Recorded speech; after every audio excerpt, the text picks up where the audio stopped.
Your parenthood journey begins here. शुभारंभ एक नई पीढ़ी का। नमस्कार, आप देख रहे हैं ब्रेकिंग बिहार। कल रात जिस प्रकार से पाटलिपुत्रा जंक्शन पर छात्रों का उपद्रव सामने आया, उपद्रव इसलिए कि जिस प्रकार से ट्रेनों को रोका गया, जिस प्रकार से हंगामा किया गया, लेकिन आखिर इस मामले में दोषी कौन है? जब सरकार जान रही है, एजेंसी जो एग्जाम ले रही है वो जान रही है कि हजारों की संख्या में छात्र वहां पहुंचेंगे, फिर इतना दूर यदि आप सेंटर दे रहे हैं, कोई व्यवस्था नहीं, तो वैसे में छात्र तो उग्र होंगे। इन विषयों में आज जानने का प्रयास करेंगे कि आखिर इन मामलों में कौन है दोषी। हमारे साथ सुमन कुमार है। सुमन जी, क्या कुछ लग रहा है कल रात जिस प्रकार से जो तस्वीर आई रात से लेकर के सुबह तक? देखिए, सबसे पहले तो आईजी साहब को मैं बहुत बहुत धन्यवाद देना चाहूंगा, जितेंद्र राणा जी को, जितेंद्र राणा साहब को, और जिस प्रकार से उन लोगों ने टैकल किया। देखिए, सबसे बड़ी बात, रात 11 बजे से परीक्षार्थी आपको पाटलिपुत्रा जंक्शन पर पहुंचना चालू हो गए थे और काफी ज्यादा संख्या में बच्चे वहां उपस्थित थे। आपको पता है, हमारे दर्शकों को पता है, कटिहार में उत्पाद विभाग की बहाली की प्रक्रिया थी, वहां पर एग्जाम होने वाला था और इस एग्जाम के लिए छात्र पाटलिपुत्रा जंक्शन पर एकत्रित हुए थे।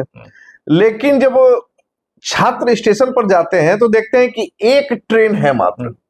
जब परीक्षार्थियों की चलती जी परीक्षार्थी का ये परीक्षा स्पेशल ट्रेन है, तो वो सब कब आया ये भी तो हम अभी दर्शकों को बताएंगे ना। सवेरे 6:30 बजे 3 गाड़ियां आई, तब तो एग्जाम ही छूट जाना है। वही चीज तो वही तो छात्रों ने कहा। देखिए, छात्र लोग कह रहे हैं, अब व्यवस्था सरकार का और पुलिस का कहना है कि उसमें कुछ उपद्रवी भी घुस गए थे।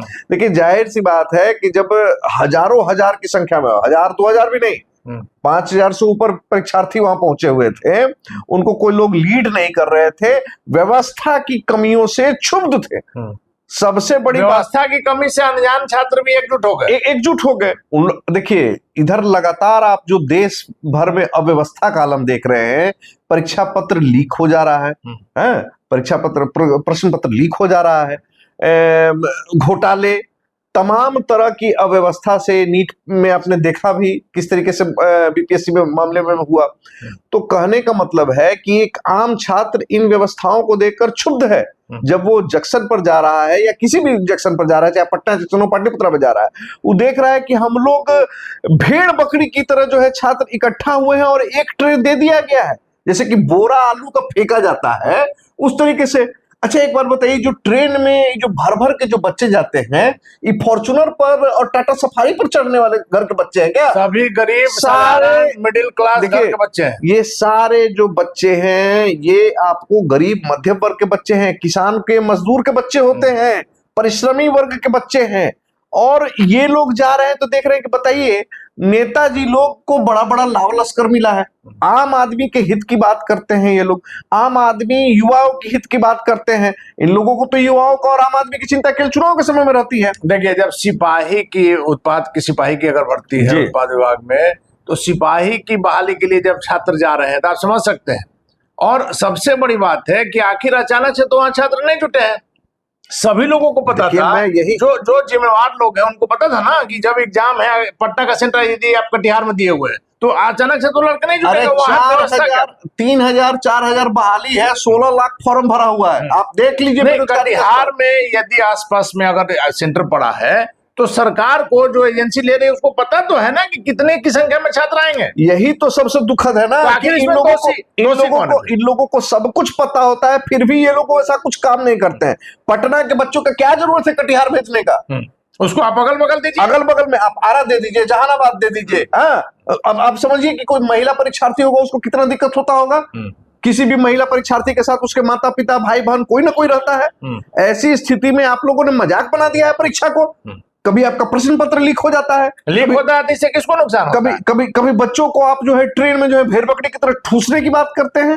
ये बड़े नेता, यदि सबसे बड़ा सवाल यह है कि उस भीड़ में एक भी बड़े अधिकारी का बेटा, एक भी बड़े नेता का बेटा, एक भी बड़े मंत्री का बेटा कोई नहीं है। इसमें आम जनता नहीं, आम जनता की तो बात है ना। देखिए, इन लोगों को कैसे नहीं पता होता है। आपको याद है, बिहार और बंगाल में चुनाव हो रहा था तो दिल्ली और अन्य राज्यों से स्पेशल ट्रेनें चलाई जा रही थी, मेहमान की तरह, शाही मेहमान की तरह इन लोगों को वापस अपने राज्य बुलाया गया था। आप याद करिए, अयोध्या में राम मंदिर बना था, उसी मुद्दे पर हम आ रहे थे। तो कई नेता यहाँ पटना से, बख्तियारपुर से और भी कई स्टेशनों से ट्रेन में लोगों को भर भर कर लेके गए, निःशुल्क लेकर के गए। किसी लोगों का, किसी श्रद्धालु का पैसा नहीं लगा। तो जब आपको पता है कि वहां इतने हजार स्टूडेंट जाने वाले हैं, तो उनके लिए कोई व्यवस्था क्यों नहीं की गई? परीक्षा स्पेशल ट्रेन समय पर क्यों नहीं खुली? देखिए, इन नेताओं को जब अपना नाम, अपना चेहरा चमकाना होता है, तब आप देखेंगे कि ये लोग आम जन की बात सोचते हैं। लेकिन जैसे ही चुनाव संपन्न होता है, ये लोग कुर्सी पर, कुर्सी होता है, अब गद्दी कहेंगे, गद्दी पर विराजमान होते हैं, आम आदमी की समस्याओं से दूर हो जाते हैं। आम आदमी से इनको कोई मतलब नहीं होता है। चुनाव के समय फिर छात्रों, मजदूरों और किसानों के हित की बात करते हैं। मैं स्पष्ट तौर से कहता हूं कि देखिए, मैंने फिर कहा, पुलिस प्रशासन इसमें बड़े अच्छा काम किया है। आईजी साहब को मैं व्यक्तिगत तौर से बधाई देना चाहूंगा। घटी और थानेदार पहुंच जाए, एसपी अगर पहुंच जाए तो बड़ी बात होती है। यहाँ तो आईजी साहब सबसे बड़ी बात क्या है कि उन्होंने, देखिए 11 बजे से ही घटनाक्रम चालू हुआ, एक ट्रेन की बात थी, लेकिन सीमांचल एक्सप्रेस, मधुबनी एक्सप्रेस और एग्जाम स्पेशल ट्रेन भी पहुंच गया। आईजी साहब ने रात में कहा भी कि भाई हमको 1 घंटा का समय दीजिए, हम और ट्रेन की व्यवस्था करते हैं। कहीं बात करेंगे भाई, उनके हाथ में तो है नहीं। उनके हाथ में तो था नहीं। आईजी साहब ने बात किया, ट्रेन भी आई, लेकिन तब तक 6:30 बज चुका था। अब परीक्षार्थियों ने कहा कि 6:30 बजे जो गाड़ी पटना जंक्शन से खुलेगी या पाटलिपुत्रा जंक्शन से खुलेगी, वो कटिहार कब पहुंचेगा? एग्जाम कब देगा? हाँ, बच्चा फ्रेश कब होगा? कहने का मतलब है कि उसके बाद उन लड़कों ने कहना शुरू कर दिया कि भैया आप लोगों से व्यवस्था नहीं हो पाया, इतनी व्यवस्था आप लोगों को करनी थी, एक ट्रेन का इंतजाम करना था। जब मालूम था कि 16 लाख बच्चों ने फॉर्म भरा हुआ है, उसमें कोई हजारों कटिहार था, तो उसमें आपको तो पता होना चाहिए। लेकिन मैं वही कह रहा हूं कि देखिए, इसमें व्यवस्था जो ये लोग बनाए हुए हैं ना, उन लोगों की सबसे बड़ी समस्या है। जिस विभाग ने परीक्षा लिया, उस विभाग की नाकामी है कि उसने सही तरीके से अपने सूचना तंत्र का इस्तेमाल नहीं किया। आपको पता है कि किस जिले में कितने बच्चे परीक्षा देने जाएंगे, किस जिले से कितने लोग जाएंगे, आपके पास वो डाटाबेस होगा, लेकिन आपने अपने उस डाटाबेस को अन्य विभागों से साझा नहीं किया, क्योंकि आम आदमी की चिंता, मैं फिर कह रहा हूं, आम आदमी, आम छात्रों की चिंता इन नेताओं को और अधिकारियों को सिर्फ और सिर्फ चुनाव के समय रहता है। चुनाव जब संपन्न हो जाता है, उसके बाद आम आदमी जिए मरे या वो कहीं भी जाए, उससे इनको कोई मतलब नहीं है। इन लोगों को अब इस कारण से ही जो है, देखिए, इन तमाम चीजें, ये जो लगातार बिहार में घटनाएं हो रही हैं, ये कहीं ना कहीं आवाम के अंदर में जो एक आग लगा हुआ है, वो आग सुलग रहा है। लोग देख रहे हैं कि आम आदमी के लिए कोई व्यवस्था नहीं है। चुनाव आता है, ये लोग बड़ी बड़ी बातें करते हैं और चुनाव के बाद हमें भूल जाते हैं। देखिए, तो आपको सुबह में भी तस्वीर हमने दिखाई थी, किस प्रकार से छात्र जो है ट्रेन रोक रहे थे, किस प्रकार से हंगामा कर रहे थे। और इसमें एक सबसे जो बड़ी बात सामने आई कि पटना पुलिस की जो कार्यशैली है, तुरंत जब घटना की जानकारी मिली है, उसमें पटना के आईजी पहुंच गए हैं, वो वहां व्यवस्था देख रहे हैं। बताया जा रहा है कि आईजी साहब को भी चोटें आई इस उपद्रव में। लेकिन सबसे काबिल तारीफ पटना पुलिस की कार्य प्रणाली है कि जैसे ही घटना की सूचना मिली, आईजी स्तर के आदमी जब वहां पहुंच जा रहे हैं। लेकिन सबसे बड़ा सवाल यह है कि जब पता था कि हजारों की संख्या में छात्र पाटलिपुत्रा जंक्शन पर जुटेंगे, कटिहार उनका सेंटर है, तो यहाँ के लड़कों का कटिहार ऐसी दूरी क्यों दी गई, वहां इतना दूरी पर क्यों सेंटर दिया गया, और यदि वहां सेंटर दिया गया तो उनके लिए परीक्षा स्पेशल ट्रेन को समय पर क्यों नहीं चलाया गया? रेलवे दोषी है, जो एजेंसी एग्जाम ले रही है वह दोषी है। इसको पहचान करके उस पर कार्रवाई करने की जरूरत है, क्योंकि छात्र निश्चित तौर पर जब ऐसी बात होगी तो कोई वहां किसी नेता के द्वारा छात्र नहीं बुलाए गए थे, कोई पार्टी के द्वारा नहीं जा रहे थे।